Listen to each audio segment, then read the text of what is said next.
ഇന്നത്തെ വചനം വിശുദ്ധ യോഹന്നാൻ എഴുതിയ സുവിശേഷം 15-ാം അധ്യായം 12-ാം വാക്യം.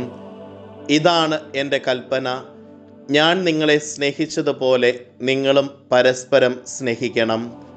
കാരുണ്യവാനും സ്നേഹനിധിയുമായ നല്ല ദൈവമേ, അങ്ങേ തിരുസന്നിധിയിൽ ഞങ്ങളുടെ എല്ലാ പ്രാർത്ഥനകളെയും ഈ നിമിഷം ചേർത്ത് വയ്ക്കുന്നു. ഈശോനാഥ, പരസ്പര സ്നേഹത്തിൻ്റെ വലിയ മാതൃക അങ്ങ് ജീവിതത്തിലൂടെ ഞങ്ങളെ കാണിച്ചു തന്നു.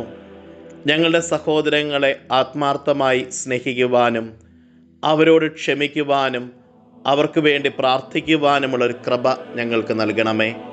അമ്മേ മാതാവേ, ഞങ്ങൾക്ക് വേണ്ടി മാധ്യസ്ഥം യാചിക്കണമേ.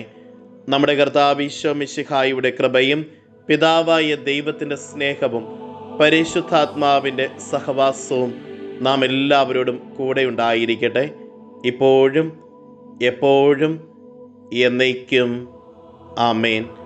ഇന്നത്തെ നിയോഗം, സഹോദരരുടെ തെറ്റുകൾ ക്ഷമിക്കുവാനുള്ള കൃപയ്ക്ക് വേണ്ടി പ്രത്യേകം പ്രാർത്ഥിക്കാം.